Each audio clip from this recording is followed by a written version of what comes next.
Good evening, ladies and gentlemen. I am Professor Christopher McGlothlin, and this is the Ghost Show.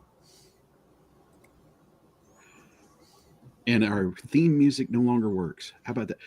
We spent 50 mil on this theme song, and it's not working. Can we hum it real quick? Money well spent too. Yes. All right. Well. Yeah. Well, we okay. I would hum it for you, but I'm as crushed as you are that the theme music will no longer play. Well, I am still Professor Christopher McGlothlin, and I am very, very, very blessed to be the creative pit boss of Ghost Show Press, a small but mighty imprint in the defense of creators' rights, supporting other creators, making pithy, witty, respectful and yet subversive commentary on art. You might recognize me from such films as The Exorcist Untold, but really what you're here for is you probably have heard about us, or you have previously supported any of our previous other fine volumes, the original Transgressive Horror, or the original Subversive Sci-Fi, which is so good we're bringing it back for a sequel. More on that in a second. Fantastic Flops, a book about failures that succeeded. Irony. And my friends, thank you very much for making the most recent one happen, Transgressive Horror Resurrected. And in that spirit, my friends, we are going back to the well for another round of Subversive Sci-Fi. That's right. We are kickstarting Subversive Sci-Fi Evolution come Wednesday. And as we previously have asked, we're going to need your help to make that happen.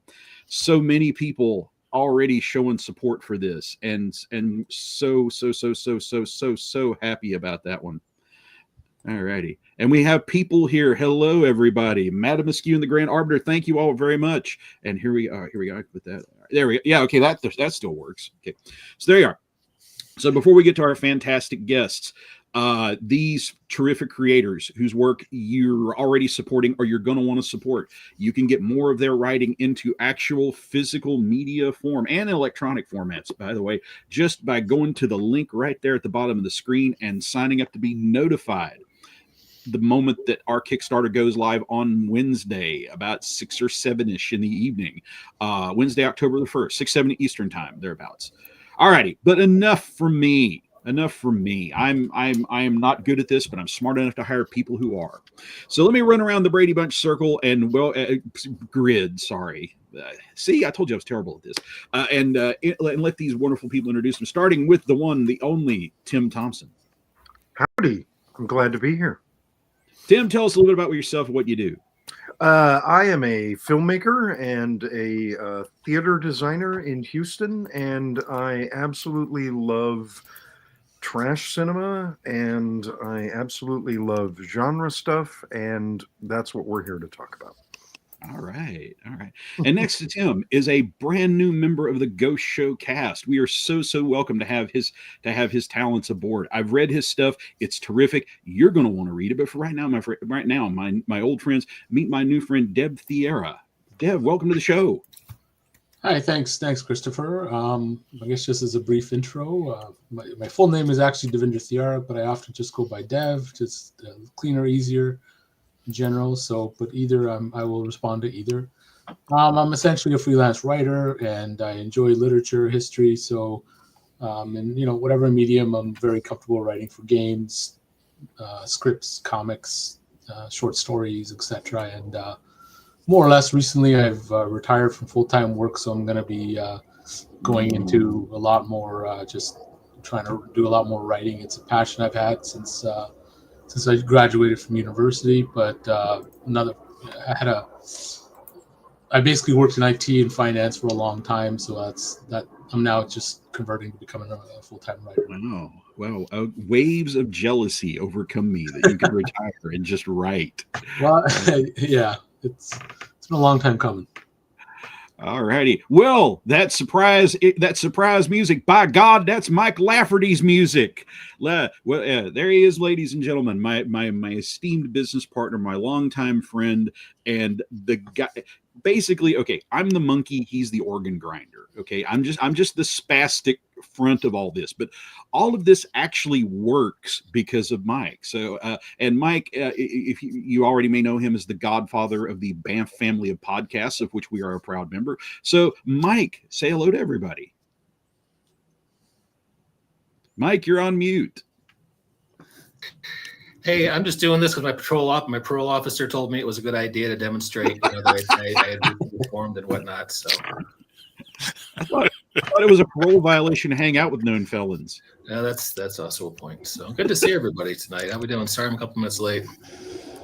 Oh, that's all right. That's all right. The surprise run in. The surprise run in. It's a reason a lot of people tune in.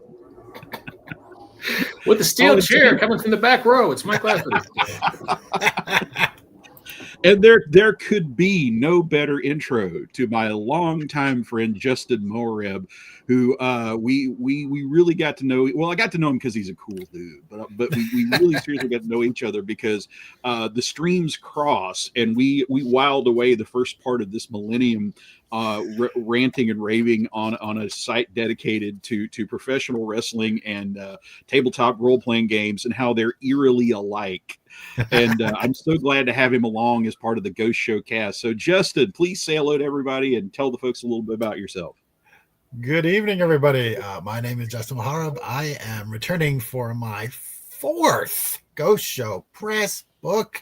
Somehow I missed out on the first one, but I have been very enthusiastic, participate in Subversive Sci-Fi 1, Fantastic Flops, and Transgressive Horror Resurrected, subtitles Resurrected, and thrilled to be back for Subversive Sci-Fi 2, Electric Boogaloo. I will be covering a film that did not succeed in its initial box office and has also failed to catch on as a cult favorite, Strange Days by Catherine Bigelow. So, yes, looking forward to getting to share that with all the people at home. Gonna save that for fantastic double flops. I've got a bunch of stuff. I've got things lined up all the way down the line. You keep publishing them, I'll keep writing. Weirdly enough, with you doing that one and Simon Bacon having done Morbius in Fantastic Flop, we could have done fantastic double flops. But before I get off on that tangent, I got to bring in another longtime friend. He of many struggles in the literal trenches of the tabletop role playing world, and I went from that to a podcast, which obviously nobody else is doing. So this was my groundbreaking art. And Bill went off and became a novelist. So yes, so Bill, I'm glad you still hang out with me, my friend. Say hello, tell people what you're up to. Hey, Chris. Hey, everybody. I'm delighted to be here. I am have been lucky enough to keep my string alive. I've been in all 5 of the Ghost Show publications now, and my newest essay is on the 1954 film Them, which broke ground on a lot of things and had an amazing cast who were at the time not as well known. And hello to DIJ666 for joining us as well. Good evening. Welcome to the show. All righty. So I think we have everybody locked in. Everybody have your beverage of choice. Very important to stay hydrated. All right, here we go. All right, so I'm going to swing back around to give everybody a chance to talk about their film. And well, Tim, you're in the leadoff spot here, so we just need you to get on base, man. So here you go. There you go. Tell us about Project Omicron. Omicron. Excuse me. I keep blowing that. Project Omicron. Go, please. Project Omicron. Oh goodness, how can I sum this up? What a pleasure to talk about this movie. I randomly ran across this Blu-ray release about 6 months ago from VHS Hitfest, and it is a science fiction film made in the shot-on-video era. Okay, so that in itself is kind of weird, because most of the shot-on-video era stuff tended to do boobs in the woods or, slasher stuff. This group of people in high school kids in Venice, Florida, from 1995 to 1999, took 5.5 years to make a shot-on-video science fiction movie. They started making their own version of what would be their own episode of Outer Limits, essentially. Wow. But because they grew up and because they had some interesting experiences, what they ended up with is a surrealist masterpiece, very Lynchian. And what a pleasure it is to discover this movie, watch it for barely an hour and a half, and see them evolve on screen as they made it. So that when you start off and the movie is like, it's kind of like an Outer Limits episode, it's kind of interesting. By the end of it, they have a command of Dadaist symbology and took it in so many different directions. The story of how this got made and the feeling that you get when you watch it being made or having been made is astounding. So, you and I, Christopher, when this volume started, I'm like, I'm gonna make an essay about Phase 4. And we're like, yeah, that'd be a fun science fiction movie to write about. But once I saw this, I had to talk about it, and that's what my essay is about. Oh, wow. And that is the film itself playing in slow motion behind you, creating the perfect creepy accompaniment. Yes, the thing I want you all to know is it's like in the essay, I call it the sublimated sex dream of a 1961 McDonnell Douglas engineer.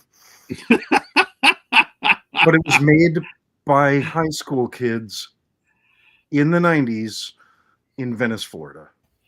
I just want to leave it there. You got it. And if you would like to read that sentence and more, I'm going to tap the sign one more time. This is the kind of writing you're going to get if you support our small but honest little artist collective here.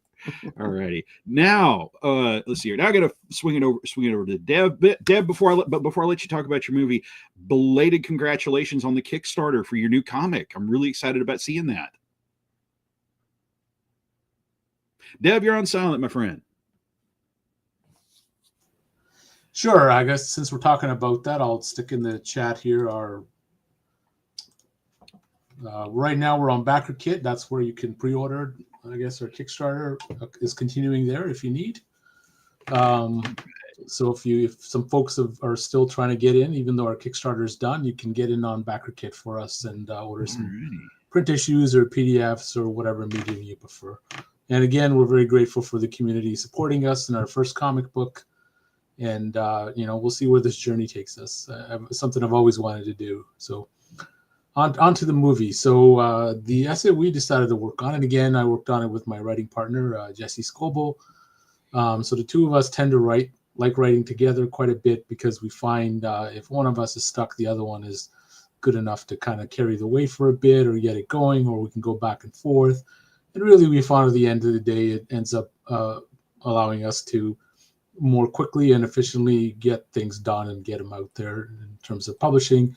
So that's our particular way of writing a lot of things we do together. We kind of do like 50% writing together and 50% our own stuff, but we do obviously act as editors and help edit each other's work and continue things like that. So just in case people are wondering why sometimes my name or Jesse's name appears first on whatever it is we do, we kind of just flip a coin and go with it. So the essay we tried to work on was for Pitch Black, which was a movie that came out, I believe, in about 2000.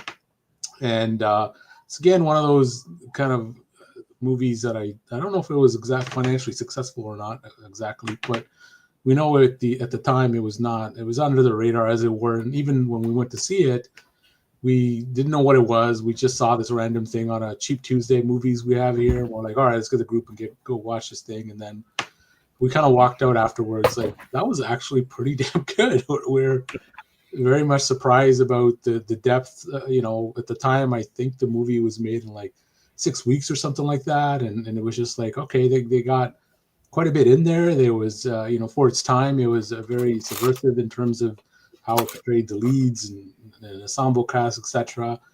And, as later on in my life, I've done, some work on screenplays and other things, you realize how difficult it can be to pull things like that off, getting that balance right and not going too far in one direction or the other, and just coming up with something that resonates and kind of is fun, basically. So, and, it was at the time when Vin Diesel was not particularly well known for anything. I mean, today he's a bit of a caricature of himself, but at the time he generally kind of busted out of that after that movie as a genuine superstar, as it were.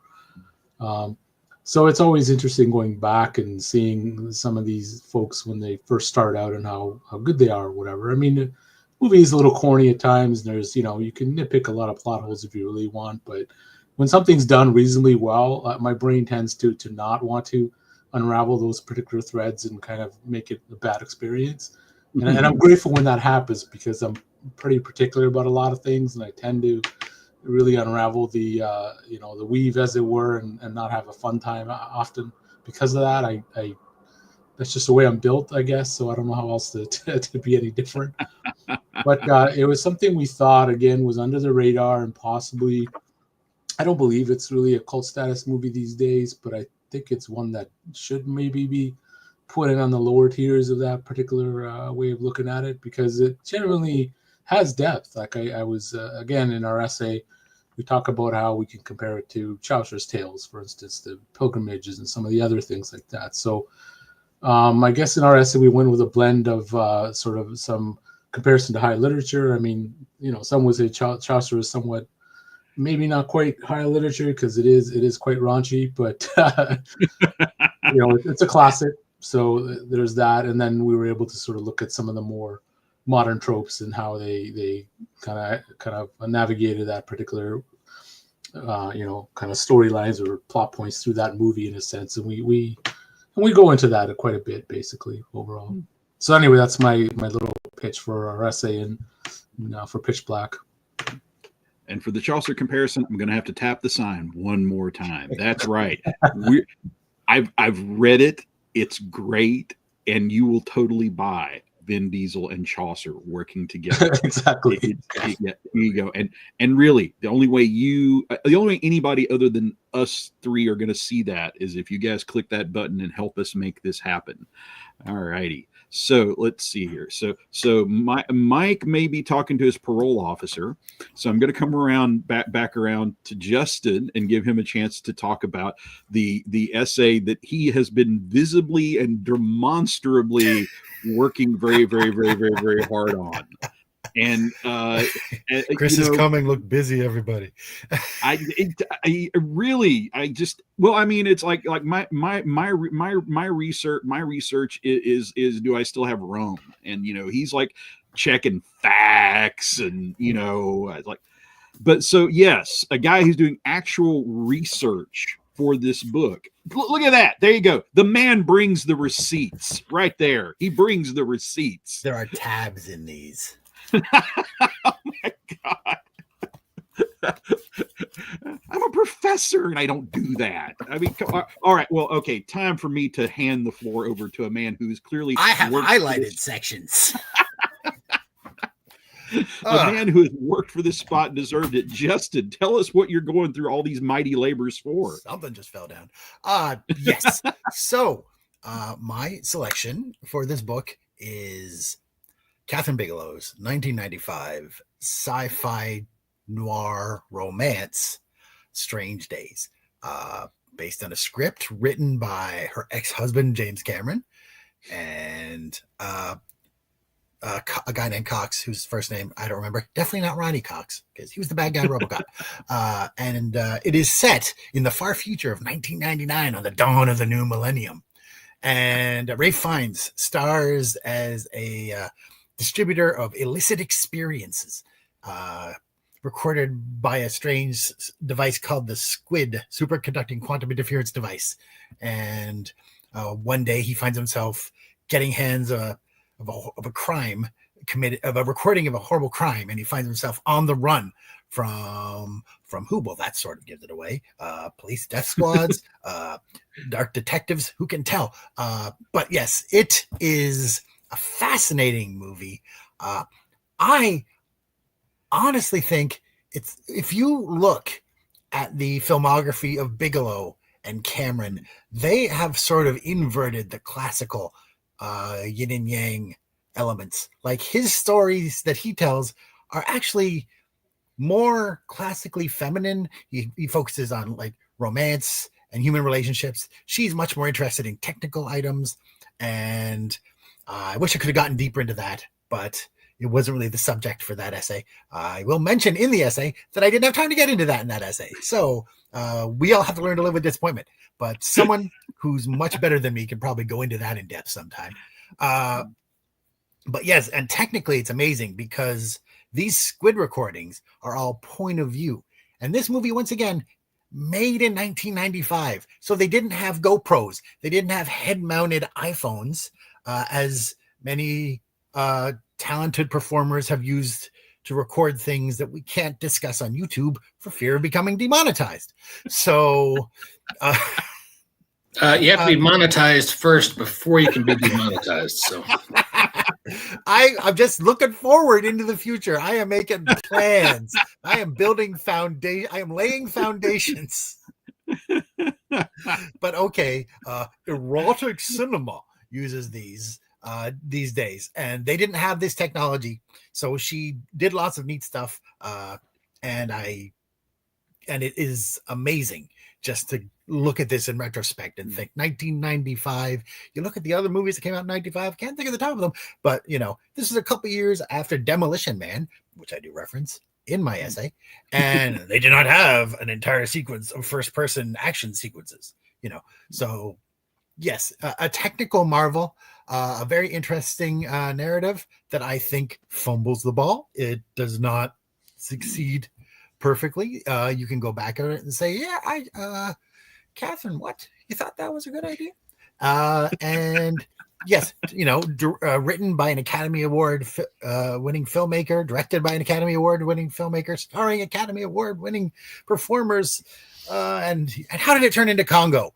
If anyone has seen Bruce Campbell's little presentation about Congo, about his career and Congo, he mentions that you can have an incredibly talented production team and still just kind of not succeed. So yes, I'm going to be talking about Strange Days with hopefully that much enthusiasm.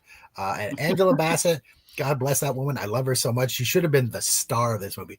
It should have been about how Mace puts up with her shitty guy she's in love with while he's pursuing his ex-girlfriend, and Keith has to get him out of trouble. And I wish that Keke Palmer would be doing impressions of Mace instead of Tina Turner. So that is the alternate universe I would like to live in. But yes, I have rambled excessively enough. I'm going to mute myself, and you can pick someone to go into a more relaxed tone. Well, as you touched upon Congo, literally no better segue than to go to the man who talked about Congo in the original transgressive horror. And if you missed out on reading what Bill Bodden had to say about transgressive horror, about Congo and transgressive horror, you have an opportunity to get any or all of the 4 predecessors in whatever format that you choose. They are available in ebooks. I just can't hold those up, but the real books I can hold it. You get them in real books, electronic books, whatever you want. You can get the new one and any or all of the old ones. So great chance to catch up if you're just joining us. The volumes are physically beautiful. Oh, well, thank you. That is to the credit of my longtime friend Hal Mangold, who is Hal's a freaking wizard, man. There's just no two ways about it. I'm so blessed to have him as a friend, and even more blessed that he's willing to take time away from what I am sure is more prestigious and better paying work just to make my books look like $1 million here. So thank you. If you guys don't know it, Hal is also famous for his up close magic routine. If you ever see him at a convention or even out in public, just engage him, go up to him, and ask him to do some tricks for you. He will love that. He'll be thrilled. So please don't hesitate. He might pretend he doesn't know what you're talking about, but that's just him. It's him being modest. As somebody who's known Hal for 40 years, I can reveal he's got any better trick than that. Hal has the world's best Sammy Davis Jr. impression. It is preternatural.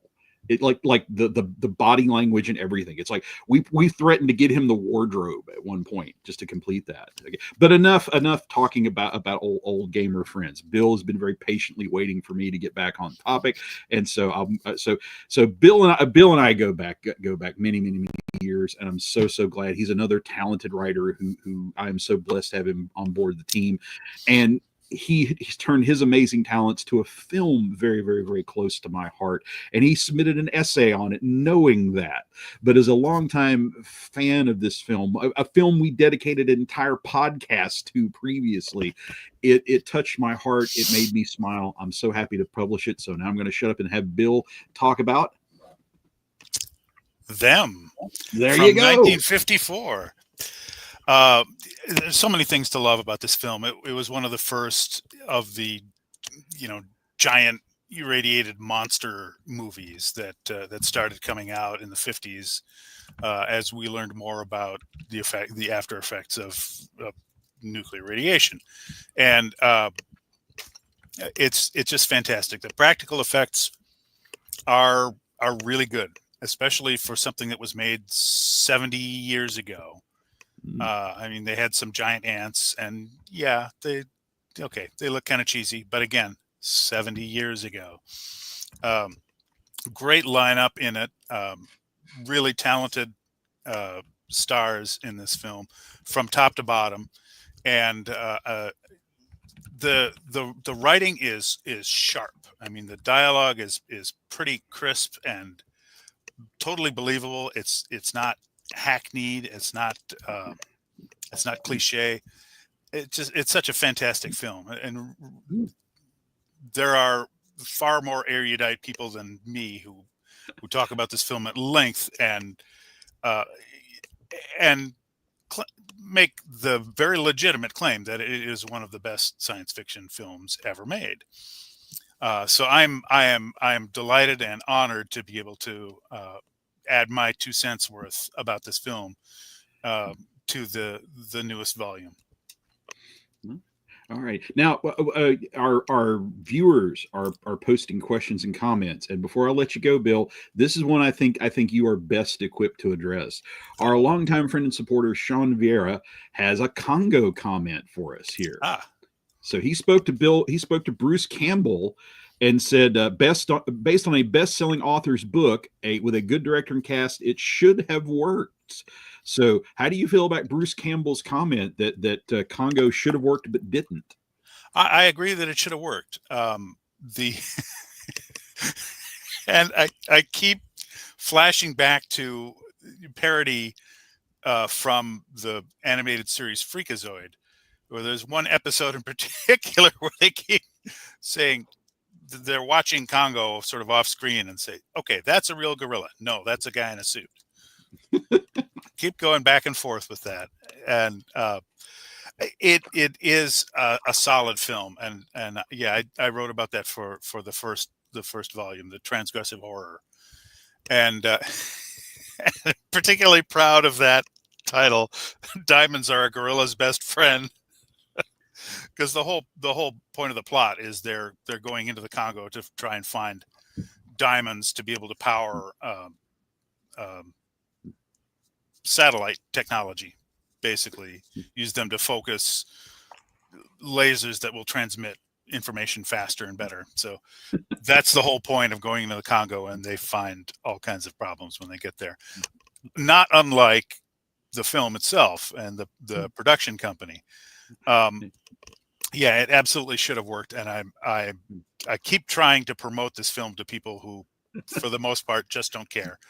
So it's kind of a losing proposition there, but it is a really enjoyable film, and the ultimate hero of the story is the woman who is the most capable and competent person in the entire cast, with one possible exception. And that's Laura Linney. And she does a great job. Ernie Hudson is fantastic as their guide. Is a direct quote, the great white hunter who happens to be black. And gun runner, but he's an experienced hand and knows what he's doing. Yeah, Michael. Thank you, Madam Askew. That was a Michael Crichton book. And the interesting thing about that is Michael Crichton really, really wanted them to use real gorillas for the film. I mean, that was like almost a deal breaker for him, that they wouldn't do that. And he kind of washed his hands of it and says, "All right, fine. You're not going to do that. I'm walking away." Anybody else disappointed we didn't get the gorilla version of Roar? The film they shot in Africa, where like the cast was forced to live around big untamed jungle cats, and they had something like 28 crew members maimed before they finally got it all shot. I would miss not being able to hear Bruce Campbell's stories about the making of Congo because he was killed during the making of Congo. I want to throw it up the room for comments on Congo, but now it can be told. Bill, I read this. This is the moment I started typing up your contract. I didn't need to read anything else. I saw that title and just a year ago. So anybody else thoughts on Congo? Since that seems to interject itself. Sorry, segue. I wanted to go back to something that Justin was talking about. You're talking about Strange Days. I didn't make the connection until just now that the plot of Strange Days sounds remarkably like the plot of When Gravity Fails, a novel by George Alec Effinger. So I highly recommend that series. It's cyberpunk set in, I think, mostly in Saudi Arabia. It's really fascinating and a great. He does a great job. The late George Alec Effinger. All right. I'd like to make a weird connection too, if I can, real quick. Please, we're all about the weird connection. Them is great. Is the reason Pitch Black is great. Ooh. They are both pure monster movies. There is very little backstory about the characters. There's no romantic entanglements. There is literally, we're presented with a problem, now survive. And the reason that I love them, which of course I've loved for years, my father told the story forever about how he saw its original theatrical release and you had to walk through the ants' mandibles to enter the theater. That's cool. Which then Joe Dante made fun of in Matinee, of course. But also when I saw Pitch Black, I saw them. Like, it's literally, here's some characters. They are characters like they are in them, fully realized. But you don't need the backstory. It's literally confront this monster, survive. And that is the purest expression of genre. Both of Pitch Black is also a shipwreck movie because you've got a bunch of people stranded on a strange place that they're not familiar with and have to deal with. We're stealing Dev's talking points here. I'm sorry, but I jump in anytime you like. That's okay. I'm sorry. I love that you're both writing essays about movies I love so much. So yeah, no, absolutely. They literally have one sentence as background for the characters, and then they're like, "Here's the monsters, right? Like, go at it." Right? Which again, I thought was that was really great because they don't waste any dialogue, any film on anything. They're like, go, and it just works. You know? It is a selection for my Keith David Film Festival I have planned for his birthday. I would pay real money to go to a Keith David Film Festival, which also has, I hope, Jesus, the 2 episodes of Gargoyles and The Nice Guys by Shane Black. So, you know, okay. And of course, They Live and It. And The Thing. Sorry, not It. I don't believe he was in any version of It. He could have been. I don't think so. Roadhouse? You showing Roadhouse? Was he in Roadhouse? Yes. I take your word 100%. There was no question mark at the end of that sentence. If Professor McGlothlin says anything about Roadhouse, I accept it as gospel truth. He was in Roadhouse. He's also exclamation point. I guess because I wake up every day mad that I wasn't. It's not too late. You could be in Amazon Prime's Roadhouse 2 They're undoubtedly going to remake it. They have. They have already. Okay. Yeah, There you go. they did, and they are making a sequel to it. And I know Professor McGlothlin is a big fan of Jake Gyllenhaal. Still very upset that he didn't get to play Superman, Or Spider-Man. or Spider-Man. Well, he was right. He was right next to Spider-Man. He was, Mysterio was practically Spider-Man when it comes right down. No, Gyllenhaal was Spider-Man for a day. Oh, They wow. apparently Sam Raimi got fed up with oh god, I can't think of Tobey Maguire, and like he was actually fired off the film for a day, and they actually brought in Gyllenhaal for screen tests before Maguire came back all penitent and got his Spidey duds back. I have heard that Gosh, about Toby. Spider-Man is penitent before God. Penitent. Well, back then Sam Raimi was close, so. All righty. Well, okay. Let's see here. Okay. And here we go. Madam Askew, a fan. They did. It was surprisingly good, and with no expectations. There anything better than a film not disappointing you? All right. How about All a right. film? A film living up to your surprising expectations. You that, Yeah. Well, I don't know if you have low expectations and it does in fact suck. Yeah. All right. Well, yeah, so I'm too airy-fairy and abstract here. Okay.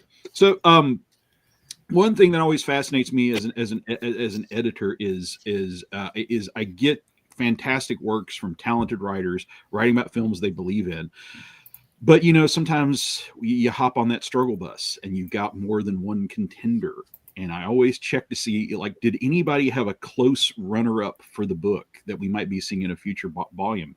Now, Tim, you mentioned that you were prepared to do Phase 4. Phase 4. For those that might be not aware of the glory of the other great ant-related science fiction movie, you want to tell the folks a little bit about Phase 4 and why you were drawn to that, at least for a while? Honestly, Phase 4 is brilliant because it is the apex of 70s design. Yeah. And that's it. That's why I love it. Look, when people go into the Star Wars or Star Trek discussion, I'm literally Phase 4 and the Andromeda Strain. And you've already published the greatest essay about the Andromeda Strain. So damn it, because I can't do it. 'Cause he already did it, and it was brilliant. Like he nailed it. That would be our old friend Lucian Solbon, who Yes. rocked that out in fantastic flops. And It was Lou, so good. Lou, we miss you. We hope we'll have you back soon. It was so good. It so nailed it. So Yes. yeah, Phase 4 has been written really well about, and there's one particular essay that I love. It's called Inhuman Geometries, and I encourage you to Google that and read that essay. It's so good. And so, no, I'm not going to do that one. The next one, if we do a subversive or transgressive science fiction, the next time, I think I found the gig. Ooh. And it's I'm unprepared. I apologize. Okay, You brought that's this quite up, all right. I sprung that one on you. but there is this gorgeous movie that was made about 2 years ago about the building and the use of AI. And I kind of want to return to that film because I think it'll make a good piece for the next one. As well. I don't remember what it's called. I'm just going to let it float. Okay. All right. All right. Deb, did Jesse and you got point? I mean, Pitch Black's such a great choice, but was there anything else on the table for you guys? For me, there was. I wanted to look at Dark City, which is again another underrated movie. I Ooh, believe. yes. For its time period, it was, pretty original in the sense of what it was about. But Jesse didn't seem too keen, and he convinced me to go with Pitch Black. It wasn't a hard it wasn't the end of bit of my arm or anything. I was pretty open to it. But I always thought that Dark City deserved some analysis and some sort of representation, because it's one of those movies that's been kind of forgotten to some degree, and you realize this thing, predates the Matrix. It has a lot of influence on that on the Matrix. Oh yes, in indeed. terms of a horror movie, I thought it was quite original for what it was doing, and so it was one of those things I wanted to revisit and kind of put some focus on and put some analysis on. And again, it's one of those things I haven't seen in quite a long time, so I'm always a little cautious about things I really liked when I was a younger person and revisiting it, because often they don't quite measure up to your expectations again. And but that's part of the risk of kind of treading down nostalgia and seeing what it was, and then the reward of when it does stand up is substantial. So I'm willing to take that risk, as it were, right? And that was one I really wanted. Who knows? If there's another volume, another chance, hopefully we'll get around to poking that one. We could do an entire book just on weird VR films of the 1990s.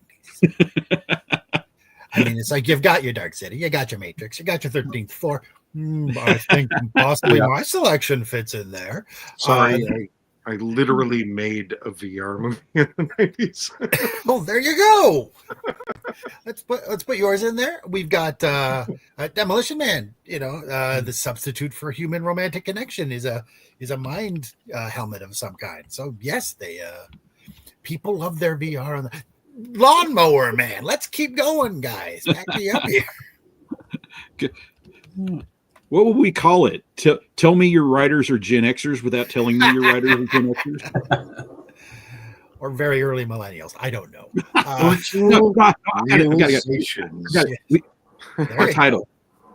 Our title. We're in. Yeah.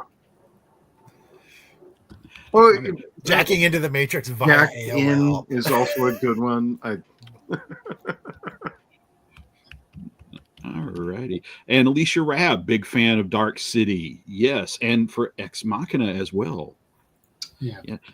And we are still spinning plates as one does in this industry, but we are hoping to get a piece on Dark City into the next book. Fingers crossed, deadlines, health issues, other mortal things that happen to us mortal writers. But if at all possible, we certainly want to bring you one as soon as we possibly can here. Okay, and the March of Machines, all AI through the decades. Ooh, you see, and now David Larkins has already done Metropolis, or we would have had the perfect opener. Honestly, nobody's done Forbin Project. I think we could do that too. Like, I'm claiming that one. I'll go that. There you go. And another fan of Dark City. So okay. Well, all right. Well, I tell you what, next podcast, if I haven't heard back from this writer, I will be doxing them, and we can all head over to their house and we can make this essay happen. And if you're listening, unnamed writer, I'm totally kidding. You're fine. I wouldn't do that here. Alrighty. Well, Justin, you threw a bunch of possibilities out there. Were any of these in the running alongside with your current pick? No. Strange Days was very much like, okay, I own this. I have a copy of James Cameron's scriptment for the book. For the movie, I'll just write it up. And then I found this book of essays about Catherine Bigelow, and I ordered it through Amazon. Then I found another book of interviews with her at the TIFF bookstore, which if you're ever in Toronto, visit the TIFF Lightbox and its bookstore. An absolute delight. And then I ordered a copy of the book James Cameron, The Futurist by Rebecca Keegan, which has like literally 3 pages on this movie. Not incredibly interesting ones. I did love reading about that Cameron did not take Harlan Ellison's lawsuit seriously at all. And he considered it a pleasure to write a check every time he talked about it in public. It's like, oh, yeah, fuck you, Harlan. Oops, sorry. Bleep that if need be. So God bless you, JC. I did have another film that halfway through development, I'm like, oh, I could write about this as well. Academy Award-winning masterpiece, Everything Everywhere All at Once, which is an absolute delight.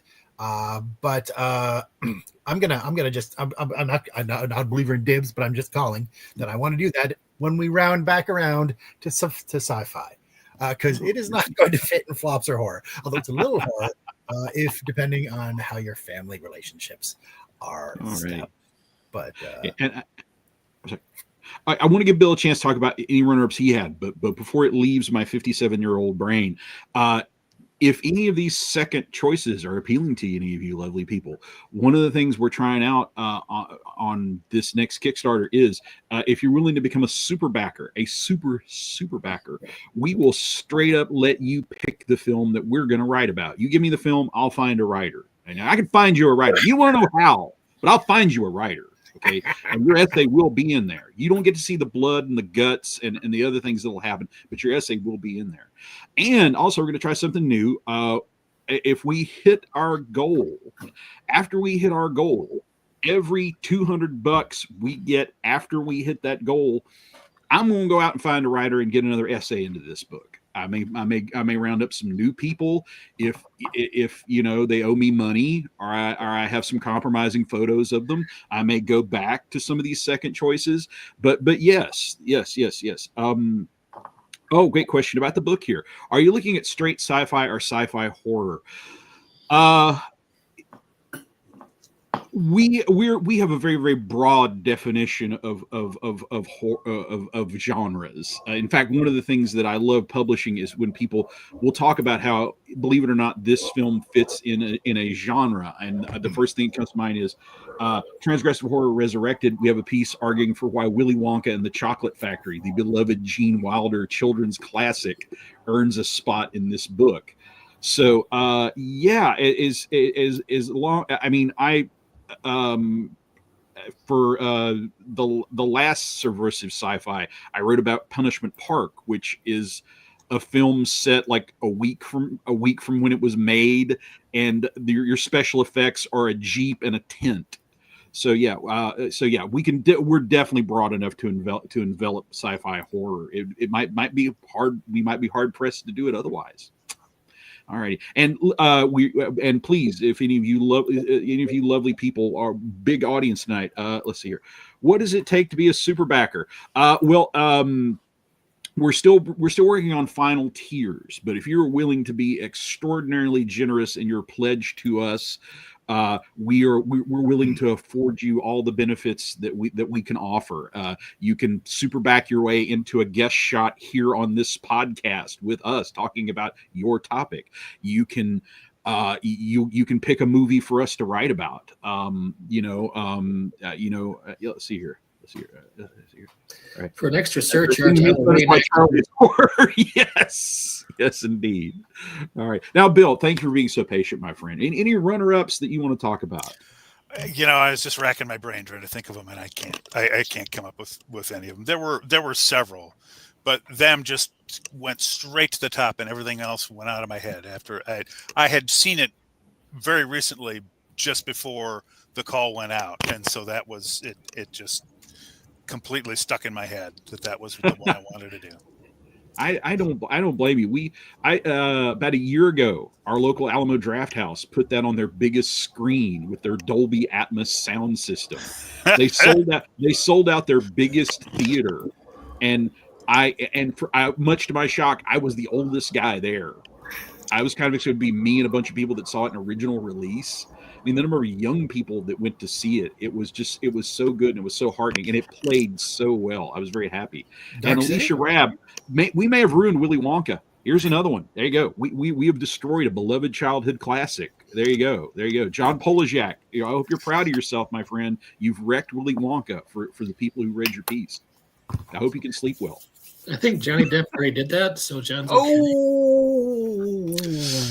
Ooh. He's ruined so many things. Mike running into chair shot Johnny Depp. You're not wrong. Sorry, I got Tim Burton. Amber Heard just spent me $20 to say that, so I was obligated. Oh, Tim Burton. At least Wednesday season 2 was enjoyable. And the Wendy's collab was tasty. If you get a chance, try the Raven's Blood Frosty, he said, like the sort of thing a normal grown-up man would say.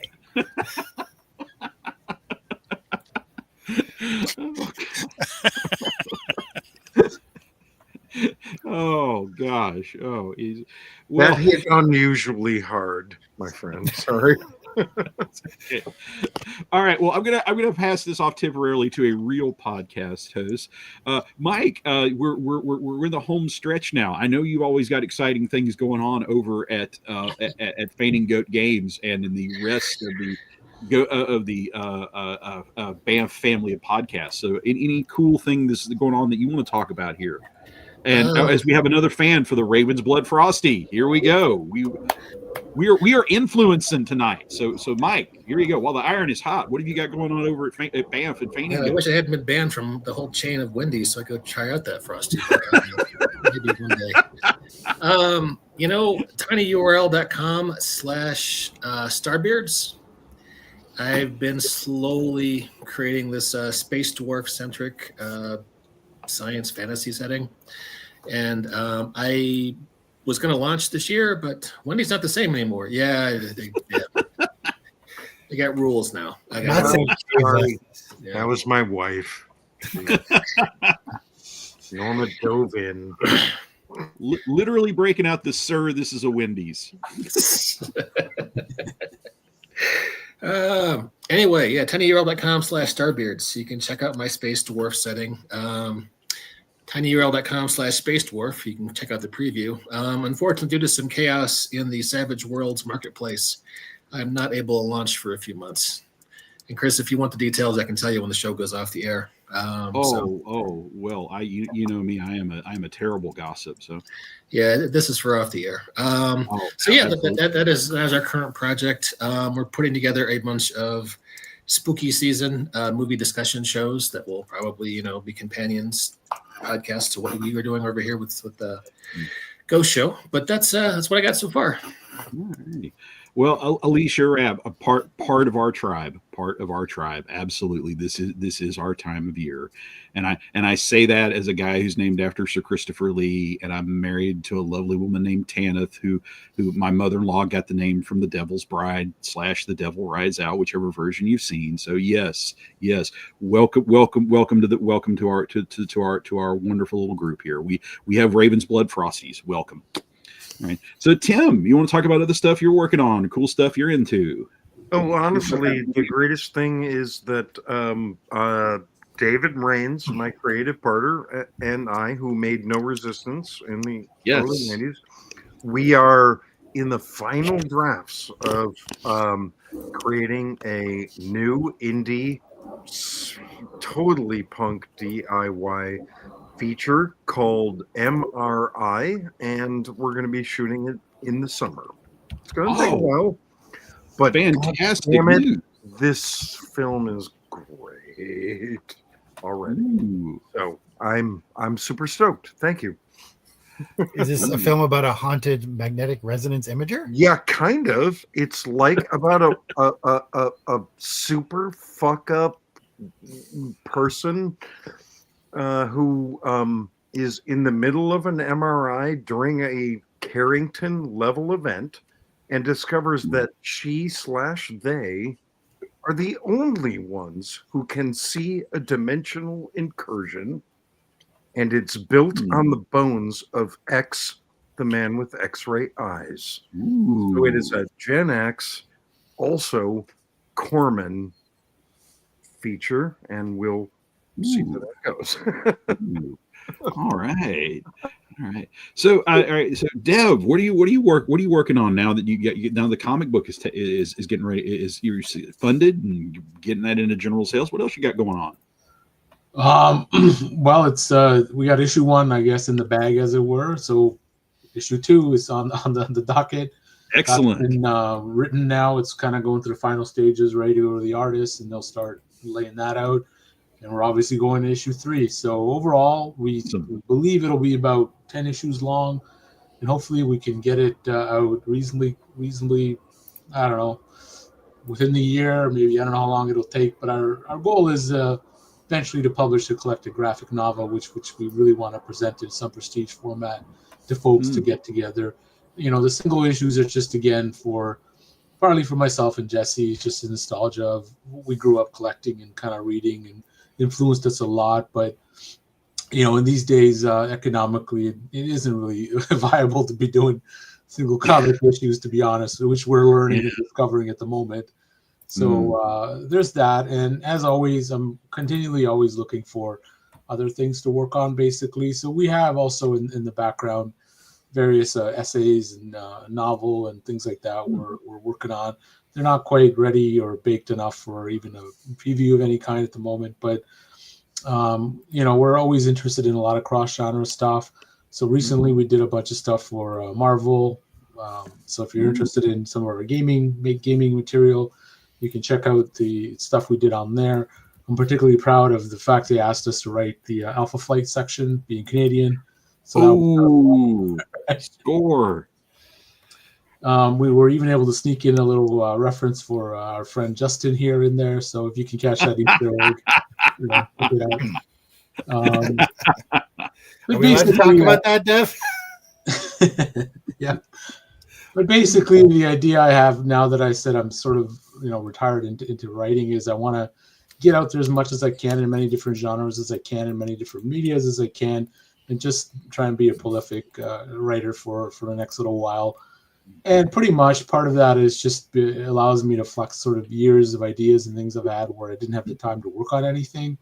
And the other half is just sort of, you get to a point where you have some confidence in your ability as a writer. I mean, I think you're always going to be plagued with some amount of self-doubt. I think that's just part and parcel of what it is to be a writer. But I'm at the point where I know, if like today's a bad day, I just chalk it off and go back at it the next day or whatever. And then eventually I'm able to resolve it into something hopefully people enjoy and read. So far that's been the case, and I hope it keeps going until I become senile enough not to be able to produce anything useful anymore, maybe. But I haven't let it stop me. Yeah, maybe that won't stop me either. You're right. But in general, the joy of sharing and kind of getting feedback and seeing folks encounter your writing and kind of resonate with it is it's something that touches me deeply. And I have to say, I really enjoy working on something, putting it out there, and then I forget about it, because usually between the time you submit something and it actually gets published and you see it, sometimes 6 months to a year, and then in the mail some random writer's copy shows up, and then it's like, oh wow, then I read it and I'm like, I wrote that? Well, that thing's actually pretty good. That feeling is something I really want to return back and kind of coming back to, as it were. So that's a bit rambly here, but that's kind of what I've been doing. Hopefully next time I'll be more focused and be able to actually talk about the actual things and titles and stuff. So but that's kind of where we're at. Oh, you're fine. We're happy and honored to have Jesse and yourself part of the Ghost Show cast now. I'll try and bend his arm into showing up with me. So all right, Justin, what's going to be your next heavily researched project, or is it in the too early to tell us stage? To be deadly honest, I'm like a mercenary kept in cryostasis until he's called to again for these books. Otherwise, I'm just trying to get enough minutes on my Xbox to count as having played it for rewards points. But I've had ideas. For the longest time, I've been ruminating and occasionally tossing a few keyboard strokes at my Torg Canada source book, which would basically outline what's happening in the Great White North during the events of the Torg role-playing game, which is just a weird sort of semi-nationalism on my part. I have a Wraith book I want to write about the ghosts in haunting dead servers in a otherwise operating server farm. So, if any of these things sound interesting, let me know, and that may goad me to actually making an effort. But for right now, I'm just trying to hammer out a couple hundred words on this essay for our rapidly approaching deadline. 30 days has September. Oh shit. Yes. But yeah, no problem. I'll just I'm calling in sick tomorrow. All righty. And Bill has some links to some of the stuff you're working on here. You want to talk about your anthologies here? Bill, you seem to be on mute. Yes, I am. Now I'm not. I got involved with this group, and they put out a series of anthologies um, through Amazon that are horror stories, and they're great collections. I co-edited one of the books and have a story in all four of them. So I'm really happy with how they turned out. I think they're excellent collections of really good stories. I also wanted to mention one of the things I'm involved with right now, and I just put a link in the private chat if someone could forward that for me. So there now. And it's done. Yeah, the Temporal Textual Talks. It's a steampunk book club that I help run, and it's once a month. We skip December and March, so it's only 10 times a year. But we've been discovering a bunch of really fantastic novels as we go along, and I'm thrilled to be a part of it, and really looking forward to what the next year of offerings we're going to have will be. And it's done entirely over Zoom and YouTube. So people can watch on YouTube, and if they want to join in the conversation, they can jump into the Zoom discussion. All righty. Well, thank you very much. And before I go, ladies and gentlemen, I just one more time, I gotta ask, please, if this sounds like something you'd like to be a part of and support or make happen, please go to the URL that's on the screen right now. Click. You'll be notified as soon as it launched. And if you like what you see, please don't hold off on pledging. One of the things we learned about this whole crowdfunding business is that a good first day makes all the difference. The closer that you look like you're going to fund on the first day, the more the algorithm pushes you.